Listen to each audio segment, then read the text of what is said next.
thanks for coming out. And yeah, my name is Dale. I like to do woodworking. I do three things mainly. I like to do scroll sawing, that's my number one. And I do wood burning, number two. And I like to do some carving, number three. So after that, I don't have time for anything else. That keeps me pretty busy. And so tonight's the scroll saw, that's my favorite. And some of you know I work out at Woodcraft as an employee. I've tried not to be a commercial for them there, but anytime you want to come out and see me and talk woodworking, I love to do that. The scroll saw really came on to be a really good hobby for me, or a real good niche, if you will, into woodworking. And when I do scroll sawing, it puts me in another world. It's good therapy. It's and it's probably the same thing along with carving in that. Sometimes I think, boy, tonight I don't know if I should stay any later. It must be 9 o'clock or so, and I look at my, oh, it's 11:30. You know, and the time just went by so fast because I had so much fun with it. And there's so many things you can do with a scroll saw. Just to show you a few things over here real quick. I wanted to show a few things. I know the camera can't get over here. I'll be right back. Most of you just know about doing cutouts of things. I call them overlays, silhouettes. And if you have a scroll saw at home that maybe isn't top quality, you can still do these. You can do the cutouts. You put a pattern over them. I'll show you how to do that tonight. And then you can actually put them right on over in layers and make a pretty nice thing. Here's an interesting one. I call this the photo sculpture. I took a photo, made a copy of it, put it on some wood, did some cutout on my scroll saw. Now I can put that. That's an actual photo of a friend of mine. You can do cutouts. Here's a welcome sign. I can either cut out the letters, put something behind it to make it look like it's been cut into, or it has been cut into, but you can also make the letters and then glue them on if you want the opposite effect of that. And this is by Big Money Maker. It's just a box, but it's a money maker. It's a photo of a $20 bill that's been cut into 60 pieces, so it's a little puzzle that you put together. And so those are a fun project to do. I always like it when I can do a little scrolling, a little wood burning, and a little carving all in one project. So, boy, I look for those. Those are my favorite to do, but scroll saw comes in handy for that. Here's a book. Nothing special about it except it keeps all my secret money in there. So it's the secret book with a scroll saw. I cut out the pages and make a fancy little book out of it. But my favorite thing to do is what they call intarsia. Intarsia is taking little pieces, a puzzle, if you will, putting all the pieces together. We do sanding on it. We do sometimes a little shimming, but we try to get a 3D effect out of it. And so this is early form of carving, I guess. They did try to do some inlaying with pieces way back when, but nowadays most people do these on the scroll saw, and lately some people have been doing them on the lasers. But scroll saw is most popular. This is my favorite thing to do on there. Now when you look at the scroll saw, a lot of you came up here and commented a little bit about how little the blade is. And this is one of the most amazing things about the scroll saw. This little blade right here, which is actually probably one of the bigger blades, but if you were to look at it, it's pretty small. It's got some teeth on there, and if I don't rub too hard, I can rub right on it. Doesn't cut me, doesn't do anything. Now I've got one installed here. We get it fairly tight. Should pluck like a guitar string. This machine here, and I can talk later about some of the machines. That's high speed right now. And if some of you already have some scroll saws, like my early Craftsman, not to pick on them, but they were shaking all over the place, and you know, this is fun, and you break a blade every now and then. It's very quiet, it's very smooth. The real test is you can actually put a nickel on edge on high speed, and it should stay there. but it's a very quiet machine. So usually I run about high speed there. Now that little blade I was just showing you, very tiny, here's a 2x4, right? We'll put the 2x4 right in here.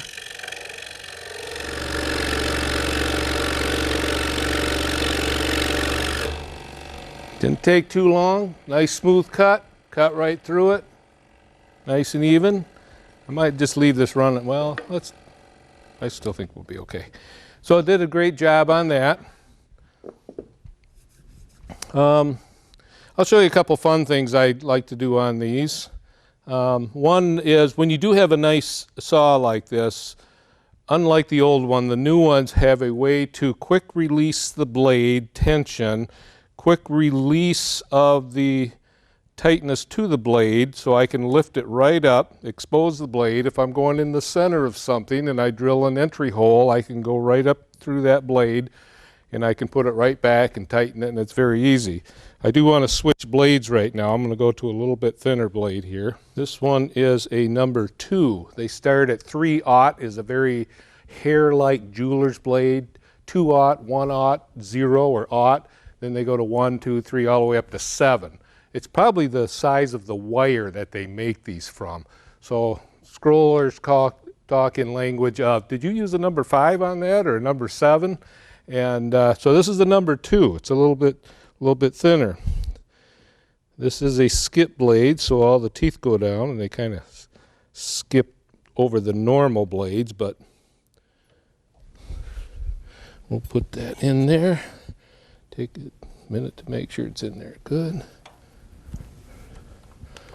And then I got to listen for the sound of it. Okay, that's kind of where I want it. Yeah, it's kind of, it's supposed to be the key of C actually, but it depends on the blade. So one person I had one of their cell phone apps, and he could put it right up there and it was a C sharp or something. We were pretty close. All right, so I got a couple of pieces of wood here. This is just simple little 1/4 inch pieces. I got 2 of them, and I'm going to put them together.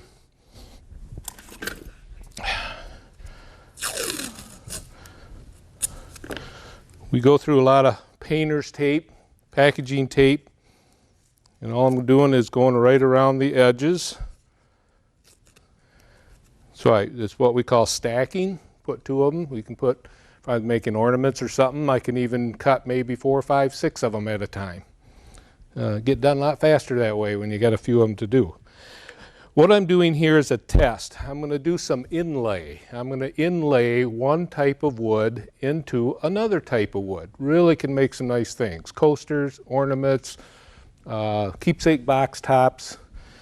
But in order to inlay it, it's going to be cut at an angle so that one piece of wood just barely nice and fits into that other piece. But I have to find out what that angle is. And it depends on the blade that I'm using and the thickness of the wood. So I'm going to turn this one. This is an unusual saw because most of them, the table will tilt. This one, the head tilts. So I'm going to go back to about, I just happen to know kind of in the area where it needs to be, about 2.5 degrees. When you turn something with it at 0 degrees, it doesn't matter whether you go clockwise or counterclockwise, but when you cut something at an angle, it does make a difference. So this is off to the right a little bit, and so I'm going to go counterclockwise. I'll put a little arrow on there just to remind me. You probably can't see that, but all I'm going to do is go in and just make a little cut of some sort, a little circle.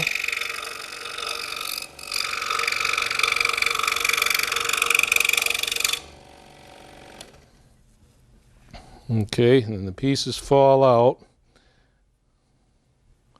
And I'm going to take that bottom piece and see if it'll fit into the top one. Now, it fits, but it goes past it, and I want it to be flush. And so that means I have to decrease my angle just a little bit. So instead of 2.5, I'm going to do it at 2. We'll put them out of the way here. Let's try another one.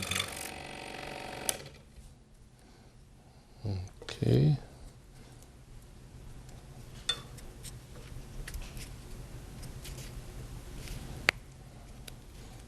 Yep, this one's a little better, but still it's a little proud of that yet. Okay. So even if we don't know what degrees we're doing this at, we just go a little more. We just keep tweaking it in till we get it just right.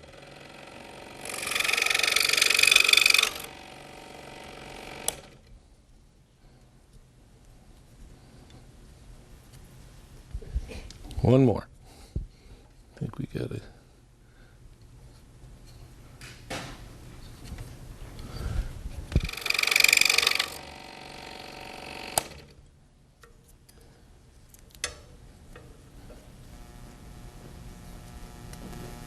Good. In fact, I think I can just go a touch more.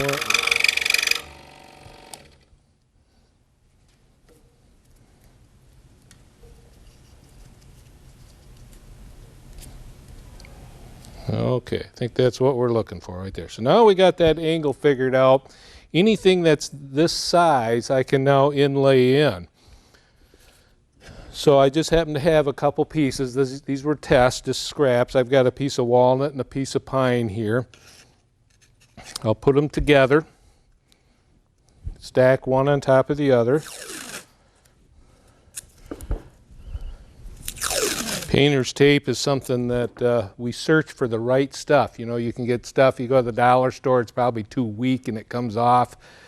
I get some industrial stuff and it's so strong I can't even get it off the roll. So we get pretty picky about what tape we get.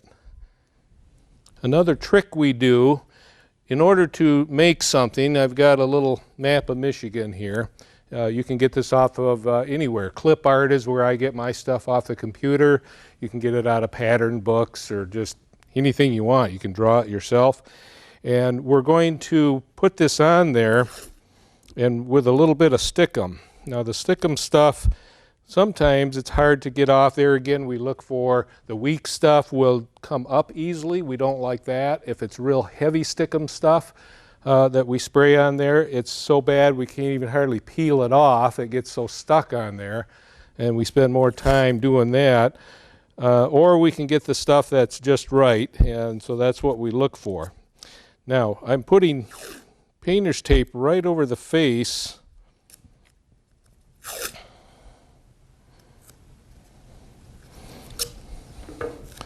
of the whole thing there. And this is my little pattern piece right here. Now I'm going to step aside here because I'm going to spray the back of it. I brought a little bag to do it in because if you just do it on the table, it gets on stuff, and a few seconds will let it get a little tacky.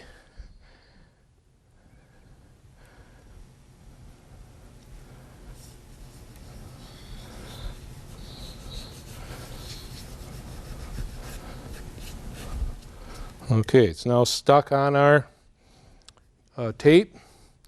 I'm going to put it over that 2x4 I cut. Usually I would use a very small, tiny drill bit. The one right here I have is a 1/16 of an inch, which is a big one. There, she went through, and then I'll do one up here.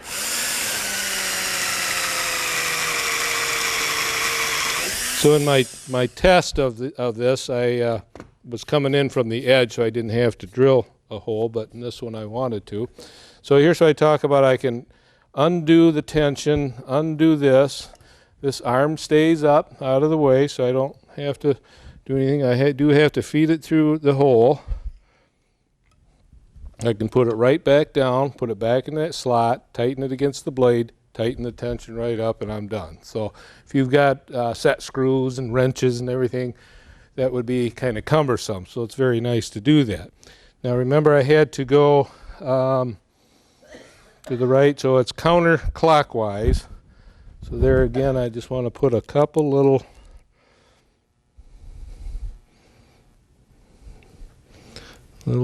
arrows in here to make sure I go the right way.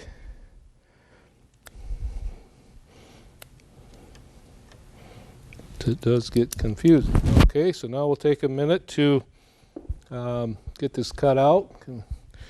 See here, and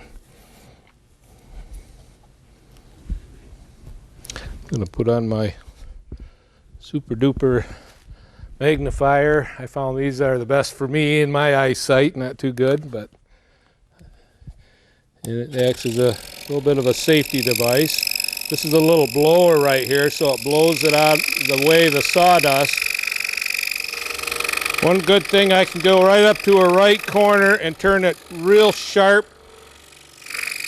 and it won't break the blade. Okay, so we are done with the one. Okay, so we'll undo it.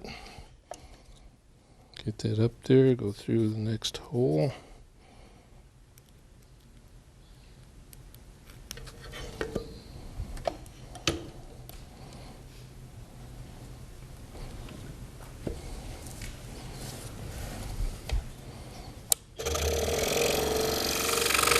Just let the blade do the cutting. I don't have to push hard.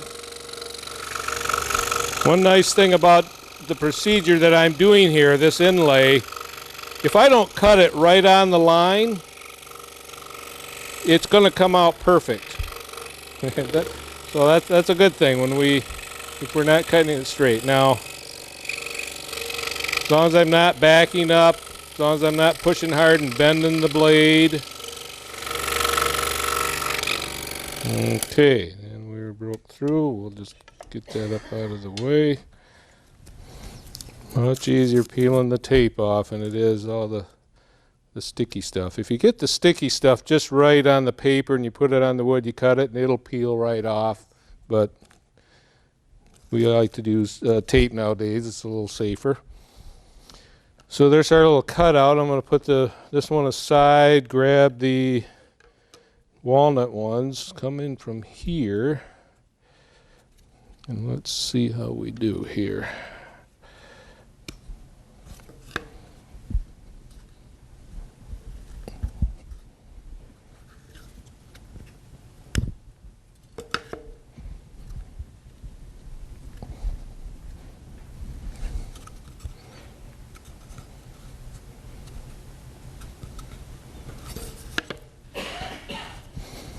Now, if I had a tool of persuasion, you know what that is, I would give it a little bit so it's a little tight like that, but this is the front side. There's one little place up here near Ludington. I kind of did a little circle in my haste here, so that shouldn't be there, but you do have two entry holes, and I do have to plug them now with a little bit of some kind of filler. What's left over here is going to be way too big to fit into the scrap pieces. We can use these for overlays and put them on a box or something and glue them on. They're still the state of Michigan, but they won't fit into this. The round box was actually cut out on the scroll saw, all of it, and then there was a little dolphin inlaid into the top of it, so you can use it whatever, but good for coasters or what have you. So that's a fun thing to do. Once you get the degree of angle perfect, you can go to town and get that done, but do a scrap piece first. The next thing I wanted to do is compound cutting. Okay, and here's what we have for that. About 1 inch by 3/4 inch little piece of pine. I am going to change the blade for this one. And I'll be cutting 1 inch, so I'm going to jump up from what they call it, the number 2 that I was using. This one's a number 5. And this one's called a reverse blade. It has a lot of teeth going down. Your teeth always go down. But then on the bottom, there's a few of them coming up. So it's kind of doing a little sawing thing, and it doesn't get any burr on the bottom, is the act of that. Now I will get this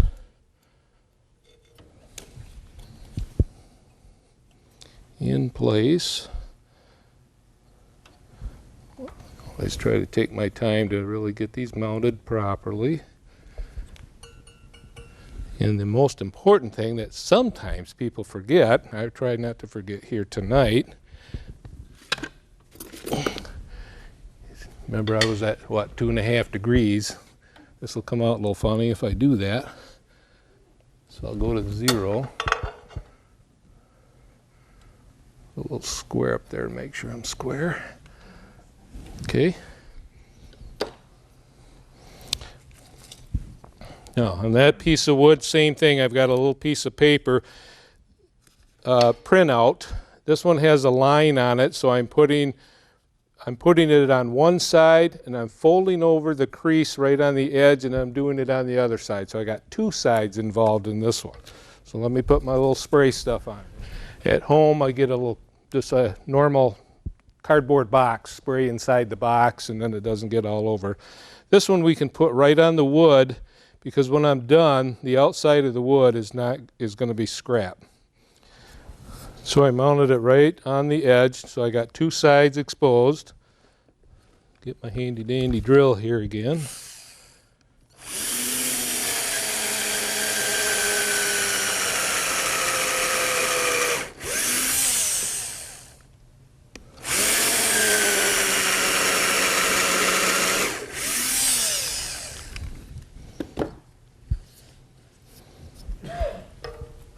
So undo that again, put that up through the top.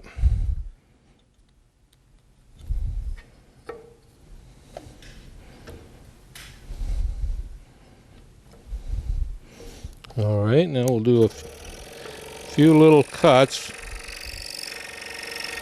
You always know when your blower's not adjusted because you can't see your line.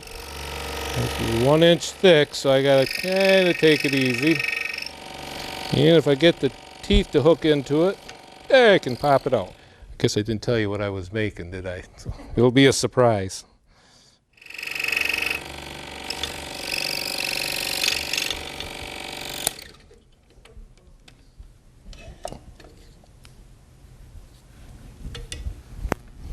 Okay, the rest of the cuts I don't have to go through an entry hole.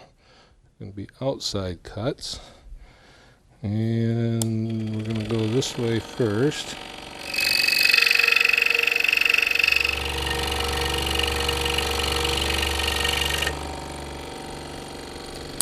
Okay, so we got some of our cutting done. It's time that we put on a little packaging tape. This packaging tape is really nice for scrollers, even if something's real hard to cut, cherry especially, that likes to burn.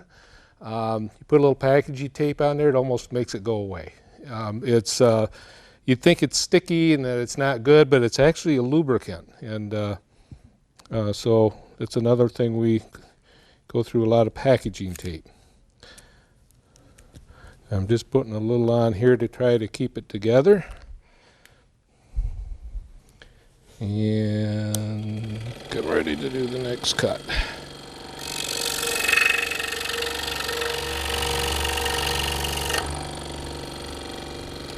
A little safety thing we do if we're ever finding our fingers are getting close to the blade, because I don't have one handy, but a pencil with a good eraser. Put that, and that helps friction on the wood and helps hold it, but it's not going to get near your finger. I'd rather cut the pencil, but it works. Okay, now I got that, the 1 inch side cut. We're going to we want to keep it together. And we're just going to wrap that once. Do the other side. Just put a little tape on there. Now we're going to cut this side here. One good thing about a scroll saw, I can cut way into the wood and I can back it right out. Can't do that on your bandsaw.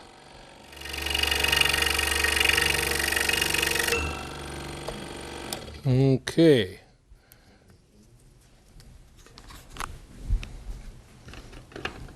Another little disclaimer here. I want to try to go a little fast, try to get this done. And I do my worst work when people are watching me. when I'm at home, well, it's true. When I'm at home, I can concentrate, and you know, and that you'll find that's true when you're cutting or carving or anything like that. This I call the Cracker Jack cut. I coined that because it's the prize inside that you want. So the outsides are just scrap. I'm going to get rid of those. And let's see if we can't get rid of these. And there we have a pretty little bow you can put on a package. So that's a compound cut, compound, two different ways. We cut it one way, keep it together, do the other. One of my favorite projects to do with compound cutting is the push and pull book stops. All these little pieces on the men here are a compound cuts. I do one side and then the other, and glue them together, and you can make some people. Another thing we can show you, I won't have time to cut this out, as I was showing you earlier, it is legal to copy money, believe it or not, if you are actually not trying to defraud the government or do it for bad reasons. Obviously I cut it up, but you can make a copy of it. And what we do on that is we put, say, a 1/4 inch, Baltic birch plywood is great to cut. You know, it's pretty inexpensive, it's clean, no voids in it. And so I use a 1/4 inch. And so I get the size of the dollar bill. Then I spray the wood, and I spray the back of the copy of the 20 or the dollar bill, or a photo picture or whatever you might have. And then we put it on the wood. Now that's going to keep it permanent on there. Otherwise we just do one side and then we can remove it. But in this case we want it to be permanent. So we spray the wood, we spray the picture, we put that down. Then over the picture I put an 1/8 inch, very thin piece of wood, and that's where I have the little puzzle cut out to match it. And you can glue one side or two sides of that, it doesn't matter, because that's going to get thrown away. Then we put that down, we put all of it together, sandwich it all together, put tape around it, and then cut out all the little pieces of the puzzle. And as you take it apart, this is what you get, nice little puzzle pieces. And so that's another favorite thing to do with some of the things to do on the scroll saw. And the other thing I guess I'd explain a little more about intarsia. Maybe I should explain this one too before I get to that. The inlay that you saw earlier, this is very similar to it. It's called relief cutting. And this is also cut at an angle. It's originally was one piece of wood cut at an angle, so that if I push these out, I got just enough that it gets caught and makes it 3D, either an outie or an innie.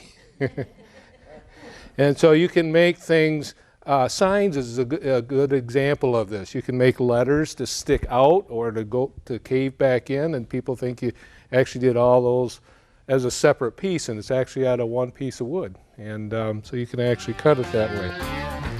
Thank you.